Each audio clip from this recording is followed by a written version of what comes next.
Welcome to the Living a Nordic Life podcast, where we explore a simpler, cosier and more intentional life the Nordic way. I'm Fiona McKenna, your Nordic living guide and founder of Living a Nordic Life, where I share all things Nordic living and show you that a Nordic life is the way to bring intentional calm and healthy habits into your own life, wherever you are in the world. Are you looking for ways to bring simplicity, coziness and calm into your life? Well, let me show you how. Visit the Living a Nordic Life website to explore how I can help you on your journey to simple, healthy and happy calm, the Nordic way. You can subscribe to the podcast right here. And if you want regular inspirational emails sent with love from Norway and straight to your inbox, don't forget to subscribe to the Living a Nordic Life newsletters. And so now let's dive into our episode. Hello and welcome to How to Enjoy Autumn Like You're Nordic. Now, some years ago when I first moved to Norway full time, because as you know, I'm not Norwegian, I'm British, I started to feel really depressed when I could see autumn on the horizon. It felt like this kind of non-season. Just this tedious transition between the long days of summer and the beauty of winter with Christmas on the horizon. Autumn in Scandinavia can be a testing time, believe it or not, especially for those who are used to blue skies and sun. Now, I'm from the sunniest part of England, the southwest, where winter barely touched us. We had been, as a family, back and forth between England and Norway for years, but only for a few weeks at a time here in Norway, and I was spending most of my time in England. And never really with the prospect of staying for months at a time, because we hadn't decided at that point that we were going to live here. And I was used to an abundance of flowers in the winter, green fields, and never any snow. If we got snow, it was maybe 0.5 centimetre, and that was a big event. Everything stopped. Norway was another matter altogether. Autumn descended quickly, with never-ending grey skies, bitingly cold mornings, and plenty of rain, which is why it's so green, which is lovely. But the rain is something that was quite difficult to come to terms with. And I found myself feeling as grey as the skies could be. After an entire autumn of feeling sorry for myself and moaning about the sky never getting properly light, because it doesn't, I decided I was going to make a conscious effort to look for the things that made autumn special. The things I could embrace and enjoy. The things that would make me look forward to it. I had to do that. And with a little effort, I found that autumn gently became my favourite season of the year. Now I look forward to those crisp days of colourful leaves and all the joy that comes with that long before autumn even arrives. I'm looking forward to this in the summer, and I love summer. And I know that for many people, autumn can be this effortless love affair. And it can feel cosy and a time that one longs for after a few months of hot summer sun. But we're not all like that, are we? And if you're someone who felt like I felt, I have a few suggestions that might help you fall in love with that most colourful and beautiful season. I'm going to show you what I did.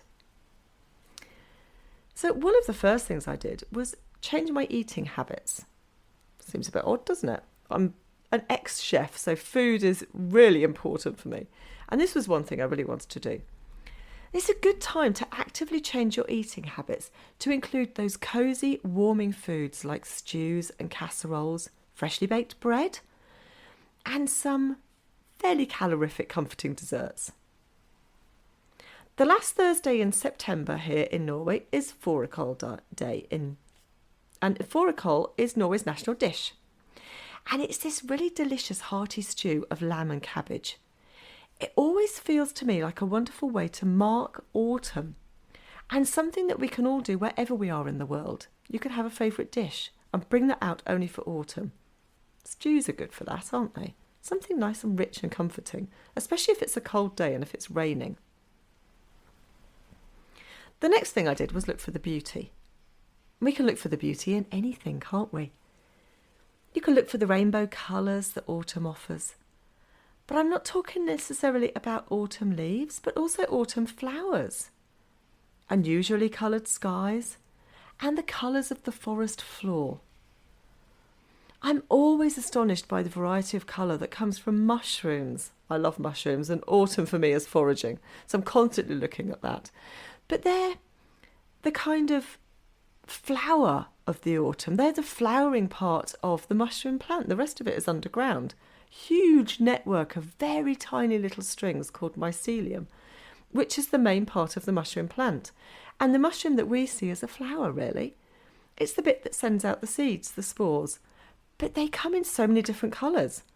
From, dingy browns to bright reds and oranges and purples even. They're incredible. And sometimes in the forest it can feel like you're walking through this incredible field of flowers.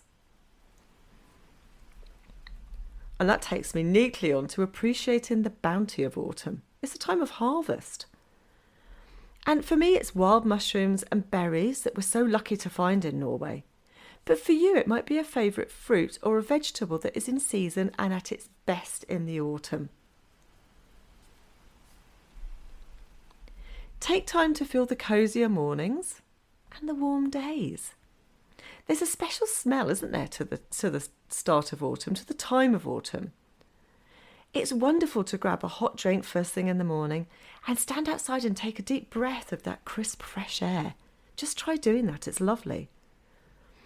You get that earthy smell that only seems to happen in the autumn. And I quite like to take a hot drink out into the forest on a Sunday morning and just relish those quiet moments. I'm lucky enough to live near a forest. I like to do that. My youngest, Mia, and I really like to go out into the forest in the autumn and just spend a few hours there several times a week, maybe doing a little bit of foraging. But we always take something to eat and drink. Autumn is a great time to look for stars. And the further we progress into the autumn, the darker the skies get and the better chance we have to enjoy the night skies and the stars. You really can't do that in the summer, and especially in the Nordic countries because we have so little darkness. And even when we do have darkness, it's not a proper darkness, in my opinion. It's not completely black. There's still a little bit of light there, enough for you to be able to wander around if you wanted to without a torch at midnight or 1 a.m. And I can't wait to see the stars properly again and the prospect of the northern lights.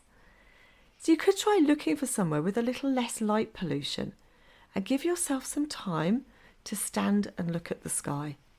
It's a nice practice of mindfulness and stopping and slowing down. Autumn is a great time to enjoy a treat. Longer evenings and shorter days mean we can really enjoy treats like hot chocolate and a favourite book. We can enjoy that whenever we want, can't we really? But for some reason, the autumn just lends itself to that. And be a little bit Nordic and forget about the calories for the time being. You can get outside and burn them off tomorrow. Don't worry about it right now. You could light some candles. If you're in colder climes, take the opportunity to light a fire if you have one, or some candles. By the end of August in Norway, we're all getting wood in ready for our autumn and winter fires. And I love to light a candle to welcome those cosy evenings in. I've actually got an opportunity to do that and a little bit of darkness to appreciate the candle. You can't light a candle in the summer here. It just doesn't work. It doesn't feel quite right. I have tried it. It's wrong. And finally, you can enjoy the gentle transition of autumn into winter. It can be easy to find ourselves swept up in the countdown to Christmas, can't it? With, oh my goodness, we've only got 90 days till Christmas. We've only got 80 days till Christmas. And as a result, we miss the beauty and the grace of a season that is so full of abundance for all the senses. Winter will arrive, and soon enough. But let's not miss out on a season that is so incredibly precious.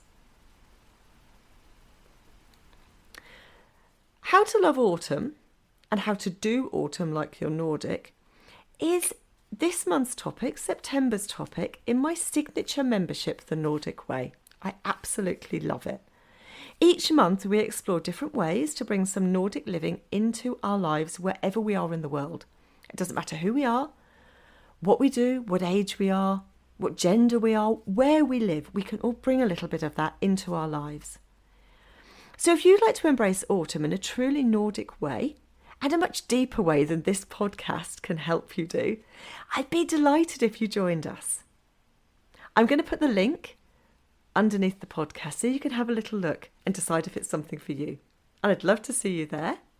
And if not, I will see you in next week's episode. If you've enjoyed this episode, please subscribe to the Living a Nordic Life newsletters so you can get an email when I release a new episode. It's a quick and easy way to keep up with all things Nordic living. Please visit livinganordiclife.com. You can listen to Living a Nordic Life on lots of podcast apps, including Spotify, Apple Podcast, Google Podcasts, and plenty of others. If you've enjoyed the Living a Nordic Life podcast, why not leave me a rating? So that's the end of Living a Nordic Life for today, and I look forward to seeing you next time.